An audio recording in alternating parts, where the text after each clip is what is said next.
تخيل ان انت تقدر تنتج فيديوهات سينمائيه بجوده عاليه من خلال البيكا لابس. تخش معايا على البيكا لابس، تبدا تسجل دخول، وبعد ما تسجل دخول هيجي لك في التسجيل مثلا انت هتكتب له ان انت ديزاينر او ستودنت مثلا، عايز بقى تعمل فيديوهات ليه، ان انت جرافيك ديزاينر والكلام ده كله.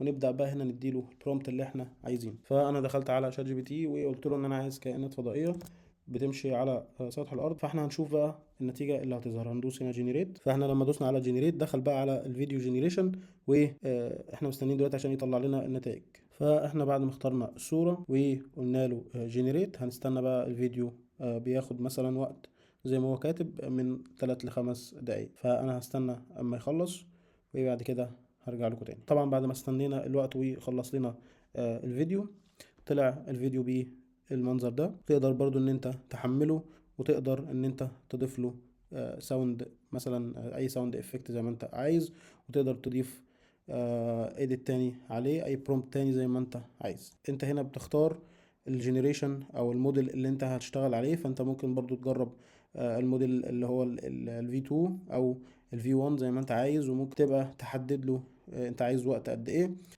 عشان تبقى فيديو طويل، وتضيف له اي ساوند افكت زي ما انت عايز. وبرضو ممكن تشتغل عليه في تاخد الفيديو وتشتغل عليه في المونتاج. فلو كنت مستمتع بحلقة النهارده، ما تنساش تدعمنا باللايك والشير والسبسكرايب وتفعل زر الجرس عشان يوصلك كل جديد، وتكتب لي في الكومنتات انت محتاج الفيديوهات اللي جايه تكون عن ايه. وسلام.